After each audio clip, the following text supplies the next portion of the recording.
Enfin, c'est un chiffre qui donne un peu le vertige, je trouve. Facebook a récemment dû retirer, écoute bien, 2,29 milliards de contenus. Et ça, c'était juste à la suite d'un nombre record de plaintes concernant des comptes piratés. Ouais, 2 milliards, c'est colossal, quoi. C'est ça, 2 milliards. Et si on regarde un peu plus loin, d'ici 2050, les cybercrimes coûteront aux organisations la somme absolument astronomique de 10,5 billions de dollars à l'échelle mondiale. Donc, on parle plus de petits incidents isolés dans un coin, là. On parle vraiment d'une industrie parallèle géante, quoi. Bah, c'est clair. Et je dirais même que le plus effrayant dans ces chiffres, c'est qu'ils reflètent qu'une toute petite fraction de la réalité, en fait. Ah ouais. Genre, c'est pire que ça. Ah bah oui, largement. Parce que la grande majorité des intrusions mineures, bah, elles sont même jamais signalées. Le paysage des menaces, aujourd'hui, il est devenu presque invisible. En fait, on a tous cette espèce d'image d'Épinal de la sécurité, tu sais. Le gros cadenas, quoi. Voilà, exactement. Un grand coffre-fort physique, des murs super épais, une énorme porte en acier massif. Et c'est rassurant comme image, parce que c'est très binaire. Soit c'est verrouillé, soit ça ne l'est pas. Ouais, c'est visuel. C'est ça. Mais dans l'espace numérique, bah, ce fameux coffre-fort, il est complètement transparent. Et ces parois, elles sont constamment, mais vraiment constamment, testées par des millions de petits scripts automatisés. C'est flippant dit comme ça.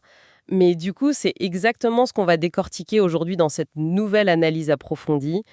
Je suis vraiment ravie de faire cette plongée avec toi. L'objectif, c'est de démystifier ce qui se passe réellement quand ces fameuses parois transparentes finissent par céder. Tout à fait. On va essayer de comprendre les mécanismes derrière les attaques, pour que ceux qui nous écoutent puissent mieux s'en protéger. Et puis, on va aussi voir comment cette espèce de course à l'armement numérique a créé l'un des marchés de l'emploi les plus fascinants et lucratifs au monde. Ouais, parce qu'il y a un vrai besoin, c'est sûr. Exactement. Et je voulais commencer par un truc, le terme hacker.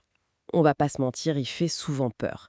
On l'imagine tout de suite comme le croque-mitaine numérique, tu vois, le gars avec sa capuche dans un sous-sol tout sombre. Le cliché du cinéma des années 90, quoi. Voilà, c'est ça. Mais on sait très bien aujourd'hui qu'ils sont pas tous malveillants, loin de là. Ben non, en fait, tout est une question d'intention. C'est vraiment l'intention qui change tout. On a évidemment les fameux chapeaux noirs, les black hats, Les méchants, en gros. voilà, les criminels qui cherchent vraiment le profit illégal, ou même juste la destruction de données. Mais il faut bien comprendre que tout l'écosystème de la cybersécurité, il repose entièrement sur les chapeaux blancs, les hackers éthiques. Ok.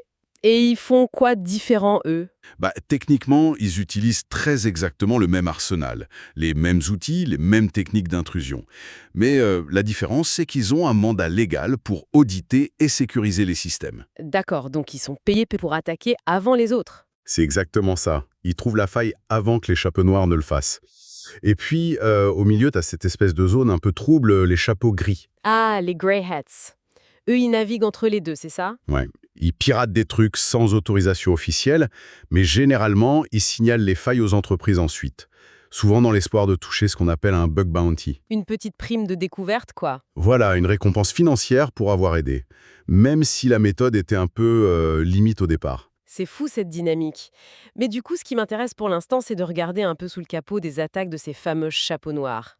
Parce qu'on entend tout le temps parler de piratage, de systèmes ultra complexes. Mais souvent, quand on lit les rapports, la méthode d'entrée, elle est d'une simplicité désarmante. Ouais, c'est le cas de le dire. Prenons un exemple classique. L'hameçonnage, le fameux phishing, quoi. Imaginons une utilisatrice typique, appelons-la Anne. Ok pour Anne. Donc Anne, elle fait souvent ses courses en ligne, disons, sur shoppingcart.com. Un jour, elle reçoit un petit mail sympa pour un code promo. Elle clique sur le lien, la page s'ouvre, elle entre son adresse mail, son mot de passe et bam. Le lendemain, son compte bancaire est ridé. Le grand classique. Mais techniquement, comment c'est possible? Son navigateur web, il est censé être sécurisé, il a des protections. Comment il peut se faire berner aussi facilement par un simple lien? Bah, le truc, c'est que l'attaque, elle vise absolument pas le navigateur ou la technologie en soi. Ah bon? Non, en fait, ça vise carrément la cognition humaine. Ça exploite nos failles visuelles à nous. Techniquement, le pirate va utiliser ce qu'on appelle une attaque homographique ou une usurpation de nom de domaine. Attends, c'est quoi ce truc homographique?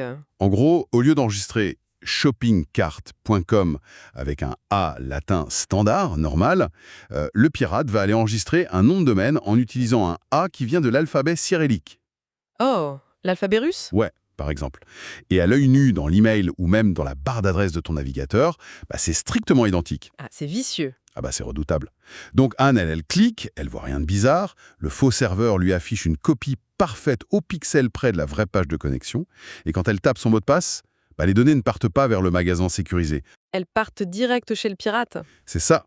Elles sont enregistrées en texte clair directement dans la base de données du chapeau noir. C'est diabolique, quoi, parce que du coup, ça contourne absolument toute l'infrastructure de sécurité technique. C'est comme si on demandait poliment à la victime d'ouvrir la porte elle-même. Exactement. C'est de la manipulation pure et simple. Ouais, je vois. Mais bon, de l'autre côté du spectre, on a aussi des attaques qui sont d'une violence mathématique inouïe. Je pense au rançongiciel, le fameux ransomware. Ah oui, là on change de catégorie. Grave. Il y a l'exemple de ce joueur sur PC, Richard, dont l'ordinateur entier s'est fait verrouiller par le logiciel Tesla Crypt. Les mecs exigeaient, je sais pas, $500 en bitcoin pour le libérer. C'est déjà beaucoup, mais il y a eu bien pire à grande échelle. Bah oui, l'attaque WannaCry, le truc mondial qui a mis à genoux un truc comme 230 000 ordinateurs. Il y avait des usines Nissan bloquées, le réseau mondial de FedEx, enfin un vrai chaos. Un désastre industriel, ouais. Mais il y a un truc que j'ai toujours du mal à capter. Si mes fichiers perso, mes photos, mes documents, ils sont physiquement là, sur mon propre disque dur, chez moi, pourquoi je peux pas juste, je sais pas, forcer le redémarrage ou utiliser un petit utilitaire de récupération pour virer le blocage? Qu'est-ce qui verrouille réellement mes propres fichiers? C'est là que la cryptographie entre en jeu. Et c'est vraiment fascinant et terrifiant de voir comment un outil qui a été inventé pour nous protéger à la base est carrément retourné contre nous. C'est l'arroseur arrosé, quoi. Complètement. Les rançongiciels, en fait, ils utilisent une cryptographie asymétrique très avancée, souvent ce qu'on appelle le RSA. D'accord. Quand le logiciel malveillant s'exécute sur l'ordinateur en tâche de fond, il va générer deux clés mathématiques. Il y a une clé publique qui sert uniquement à chiffrer, donc à verrouiller les données, et une clé privée qui est la seule et unique clé capable de les déchiffrer.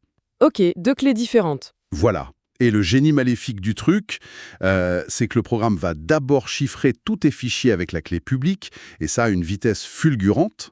Ensuite, il prend la fameuse clé privée, il l'envoie direct sur le serveur du pirate, à l'autre bout du monde, et il la détruit complètement de ton ordinateur.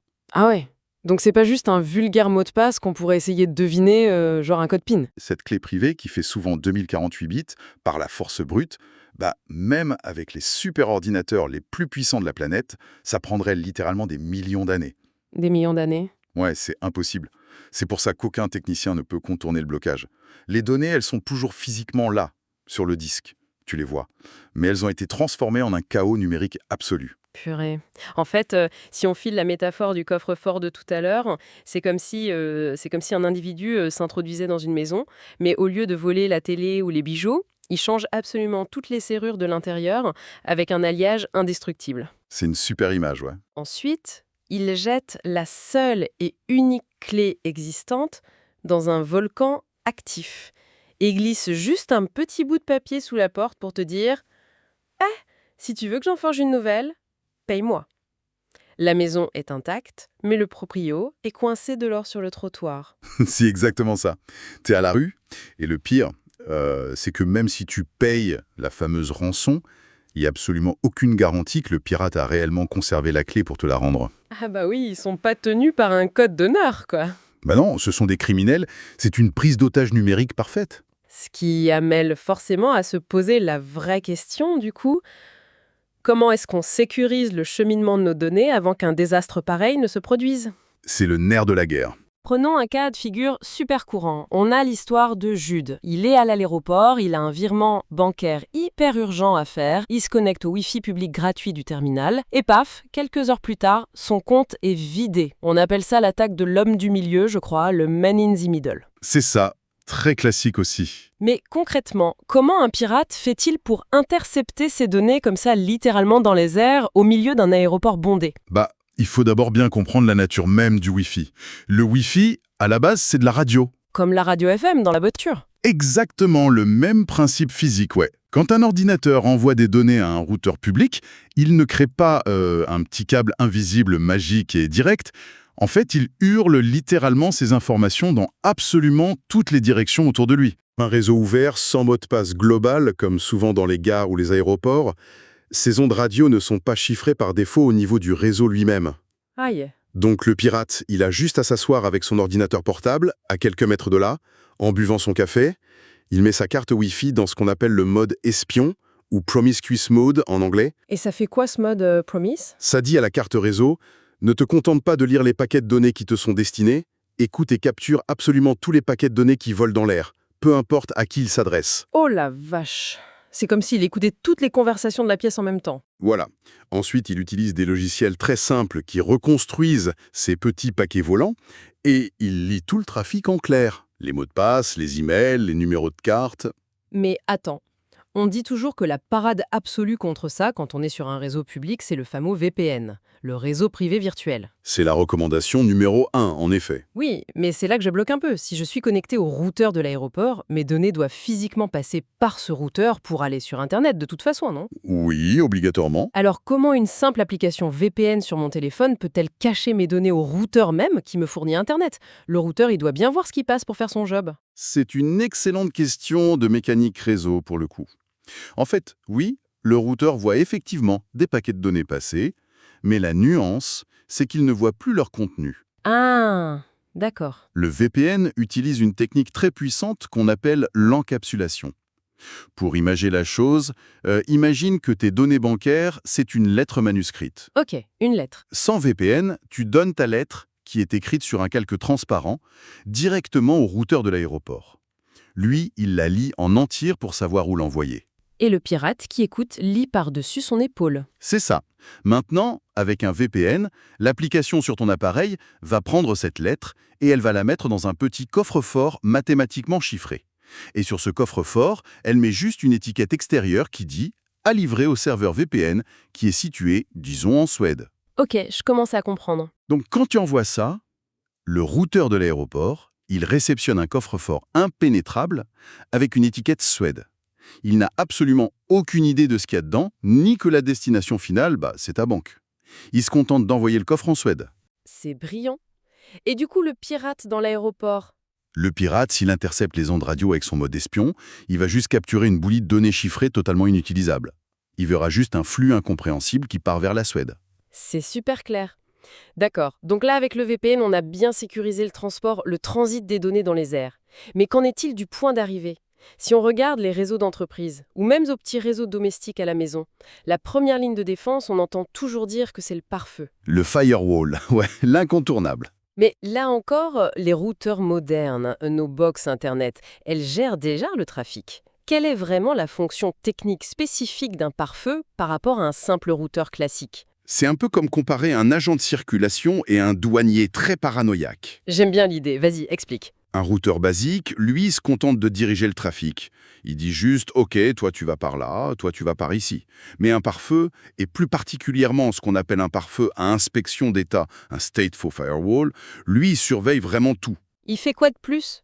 Il ne regarde pas seulement l'adresse de l'expéditeur et du destinataire, il garde carrément en mémoire l'état de chaque connexion de la maison. D'accord, il a un registre, quoi. Voilà.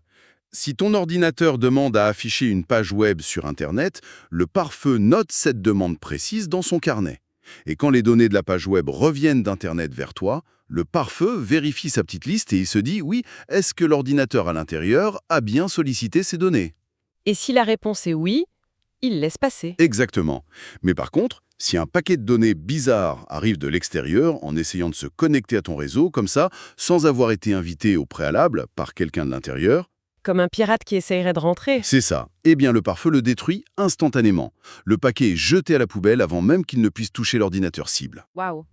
Ok, donc le transit est protégé par le VPN, la porte d'entrée est filtrée par le douanier paranoïaque, le pare-feu, et là arrive le moment fatidique où, en tant qu'utilisateur, on doit s'identifier sur un site. Ah, les mots de passe. Oui, on retombe direct sur l'hygiène numérique la plus basique. On nous répète en boucle partout qu'il faut au moins 12 caractères, des chiffres, des symboles bizarres ou utiliser une phrase secrète entière. Surtout jamais la date de naissance ou le nom du chien. C'est les recommandations standards de l'ANSSI, ouais. Mais moi, il y a un point qui me tracasse souvent là-dedans. Aujourd'hui, on sait très bien que les sites sérieux, ils ne stockent pas nos mots de passe en texte clair dans leur base de données. Heureusement, oui. Ils utilisent le hachage, le hashing, c'est-à-dire qu'ils transforment notre beau mot de passe en une longue chaîne de caractères illisibles. Donc si un pirate le site et vole la base de données, il verra juste un hachis mathématique incompréhensible. Tout à fait. Alors, ma question c'est pourquoi je dois m'embêter à créer et retenir un mot de passe de 15 caractères super complexes avec des majuscules et des pourcentages si de toute façon le pirate ne mettra la main que sur une empreinte mathématique brouillée. C'est super intéressant, c'est vraiment le grand paradoxe de l'authentification moderne. Oui, le hachage, techniquement, c'est une fonction mathématique à sens unique. Contrairement au chiffrement dont on parlait pour le rançongiciel, on ne peut pas déchiffrer un hachage. C'est à sens unique, ok. Si tu entres le mot de passe Soleil 123, le serveur le hash et stocke une empreinte, disons Z8X9. Le piège, et c'est là que ça se gâte, c'est que cette fonction, elle est déterministe. C'est-à-dire ? Ça veut dire que le même mot de passe produira toujours exactement la même empreinte. Soleil 123 donnera toujours Z8X9. Et ça, les pirates, ils le savent très bien. Ah, je commence à voir le problème. Du coup, ils ont créé ce qu'on appelle des tables arc-en-ciel ou rainbow tables. Ce sont des bases de données gigantesques qui pèsent des téraoctets et qui contiennent des milliards de mots de passe courants, tous les mots du dictionnaire, les dates de naissance, les prénoms, avec leurs empreintes de hachage déjà précalculées à côté. Ah, donc attends, le pirate télécharge la base de données volée du site, il voit mon empreinte Z8X9 dans le fichier, Ouais, et en fait, il a juste à faire un bête CTRL+F, une recherche dans son dictionnaire géant arc-en-ciel pour voir que Z8X9, ça correspond à Soleil 1, 2, 3. mais exactement. Le cassage de mots de passe, aujourd'hui, c'est plus du tout un calcul mathématique complexe en temps réel. C'est devenu une simple recherche dans un annuaire géant. C'est fou ça. Et c'est précisément là que la longueur et la complexité de ton mot de passe deviennent vitales. Si ton mot de passe fait 15 caractères totalement aléatoires, il n'existe tout simplement dans aucune table précalculée au monde. Il est introuvable. C'est limpide. Donc un mot de passe complexe, c'est pour éviter d'être dans l'annuaire des pirates. Voilà. Et d'ailleurs, les administrateurs de sécurité essayent aussi de contrer ces tables de leur côté, avec des techniques qu'on appelle le salage et le poivrage.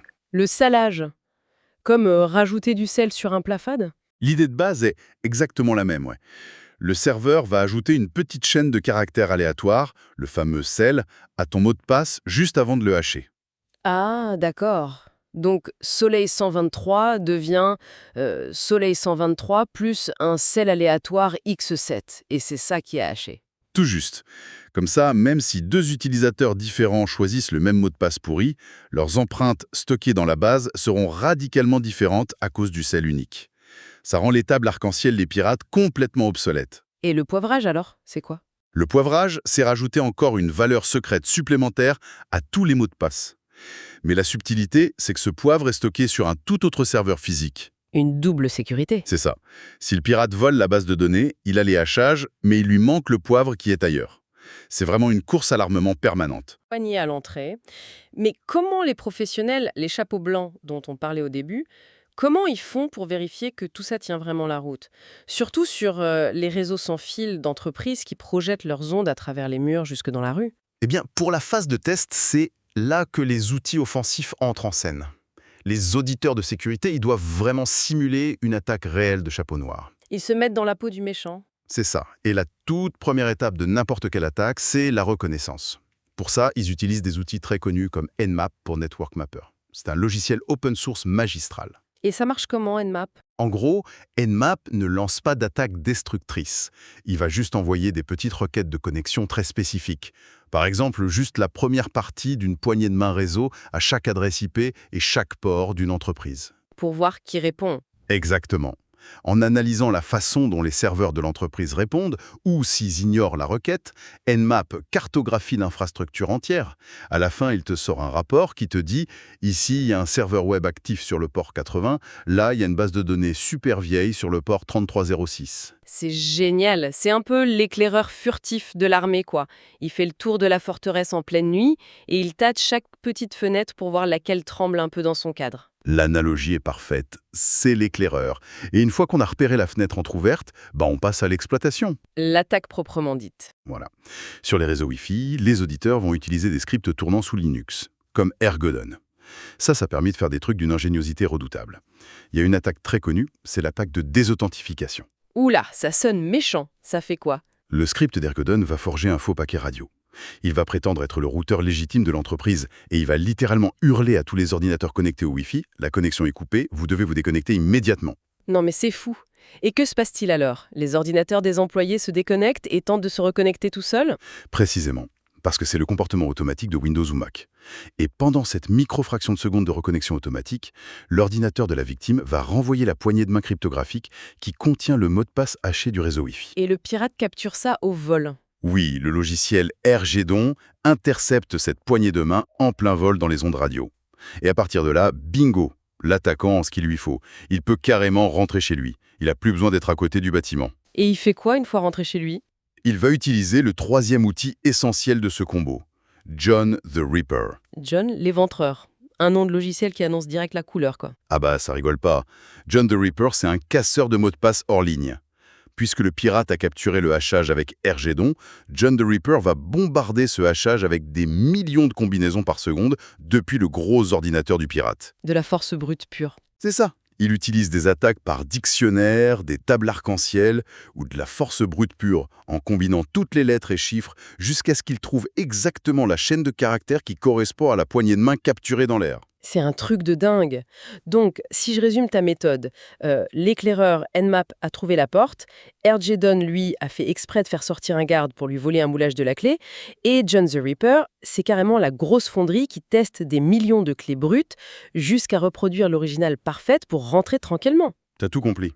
Tout est méthodologique. C'est fascinant de voir à quel point tout ça est systématisé, en fait. Et on comprend mieux pourquoi la systématisation de ces attaques fait que ce secteur, c'est devenu l'une des voies professionnelles les plus demandées au monde en ce moment. Ah mais la demande, elle est absolument délirante.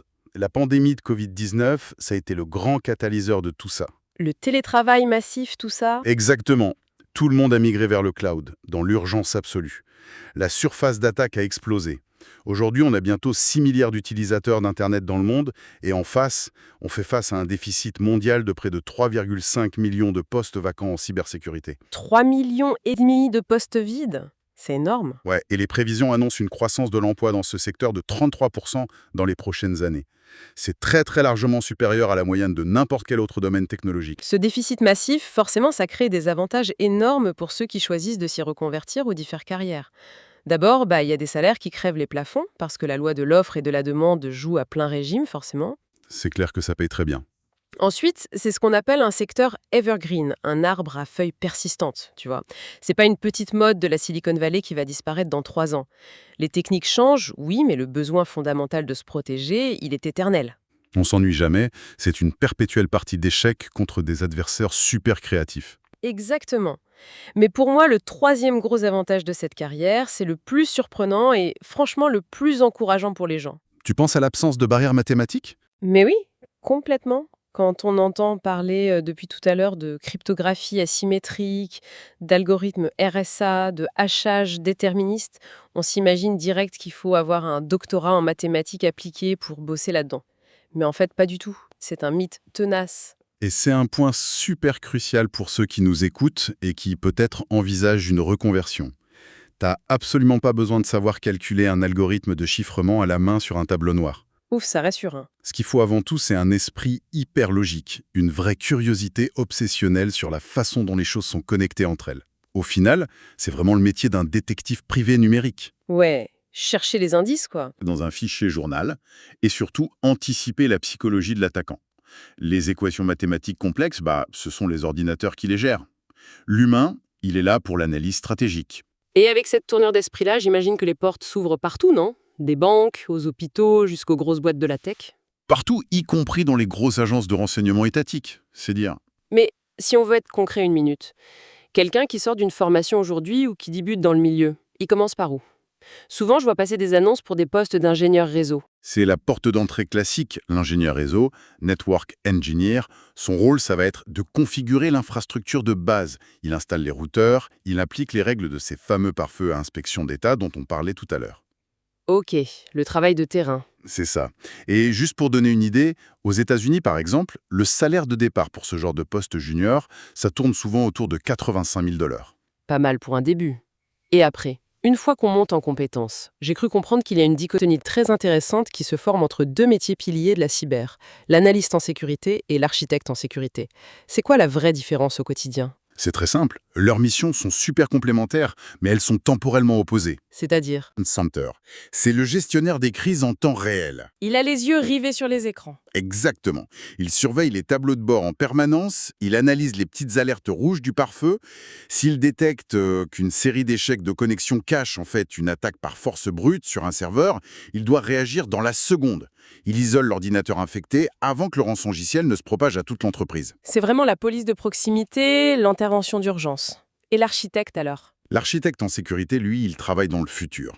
Il ne gère pas les alertes au quotidien. Son boulot, c'est de concevoir toute l'infrastructure globale de l'entreprise. Il s'assure que le fameux système d'alerte de l'analyste est parfaitement bien positionné. D'accord, il pose les fondations. Voilà. Il va concevoir les tunnels VPN sécurisés pour les employés en télétravail. Il va définir ce qu'on appelle la segmentation des réseaux pour faire en sorte que si une brèche survient un jour dans le département marketing, elle reste bloquée là et elle ne contamine pas la comptabilité. Je vois. Donc pour reprendre ton analogie de la ville, l'analyste, c'est le flic qui court sur le terrain en direct pour arrêter le braqueur, et l'architecte, c'est l'urbaniste qui conçoit les murs d'enceinte et les plans d'évacuation bien avant que la crise n'arrive. C'est exactement ça. Les deux sont vitaux pour la survie de la ville numérique. C'est fascinant. Honnêtement, comprendre tout cet écosystème, de la petite mécanique complexe d'un VPN au grand rôle des architectes qui défendent le cloud mondial, c'est plus juste une question de culture générale geek en fait. Non, ça nous touche tous au quotidien. C'est clair. Que ce soit pour éviter que son pauvre virement bancaire ne s'évapore sur le Wi-Fi public de l'aéroport, ou pour empêcher que des décennies de photos de famille ne soient chiffrées par un rançongiciel, ou même, comme on l'a vu, pour saisir l'opportunité d'une carrière passionnante et super bien payée. Comprendre ces bases-là, c'est littéralement devenu une compétence de survie pour le 21e siècle. Tout à fait. Mais tu sais, tout ça soulève quand même un dernier paradoxe, je trouve. Un truc assez ironique. Vas-y, je t'écoute. On vient de passer presque 20 minutes à disséquer des pare-feux super sophistiqués, des cryptographies à clés asymétriques, censées être invincibles, des mots de passe avec du sel et du poivre. Et pourtant, quand on lit toutes les sources et toutes les statistiques actuelles, elles convergent toutes vers une réalité assez brutale. Laquelle? Le maillon le plus faible de la cybersécurité ne sera jamais, au grand jamais, d'ordre technologique. Le vrai problème, c'est l'humain. Ah oui, le fameux email de faux code promo envoyé à Anne au tout début. Exactement. Ce qu'on appelle l'ingénierie sociale. L'arnaque à la fausse urgence du type Vite, votre compte va être fermé », la manipulation par la peur, l'usurpation d'autorité où le pirate se fait passer pour le grand patron sur WhatsApp. Ouais, on voit ça de plus en plus. Parce que les systèmes d'exploitation, les serveurs, les applications, tout ça, ça peut être corrigé. On peut faire des mises à jour avec quelques lignes de code. Mais face à des défenses techniques qui deviennent, de nos jours, statistiquement et mathématiquement impénétrables, la manipulation psychologique devient l'unique vecteur d'attaque vraiment viable pour un pirate. C'est tellement vrai. Si la porte blindée fait 20 cm d'épaisseur, le voleur va pas taper dessus. Il va juste sonner avec un uniforme de facteur pour qu'on lui ouvre. C'est ça. Du coup, la question vertigineuse qui se pose à toute l'industrie aujourd'hui, c'est plus de savoir comment on va coder un énième algorithme de défense. La vraie question, c'est comment est-ce qu'on peut déployer une mise à jour de sécurité directement dans la cognition humaine ? Comment on fait pour contrer notre propre tendance naturelle, presque biologique, à l'inattention et à la confiance aveugle ? Eh bien, c'est sans doute ça, la véritable frontière ultime de la cybersécurité. On aura beau blinder le coffre-fort numérique, mettre des VPN, des pare-feux, des clés de 2000 bits, tant que c'est un être humain qui tient la clé physique et qu'il peut être convaincu par la peur ou juste par naïveté de la tendre volontairement aux pirates, les eaux resteront dangereusement troubles. Et ça, c'est vraiment une perspective sur laquelle chacun fera bien de méditer à la prochaine fois, qu'un petit email inattendu lui demandera de cliquer sur un lien dans l'urgence. C'est sûr, il y a de quoi y réfléchir à deux fois. Merci beaucoup pour cet éclairage, c'était passionnant. Merci à toi, avec plaisir.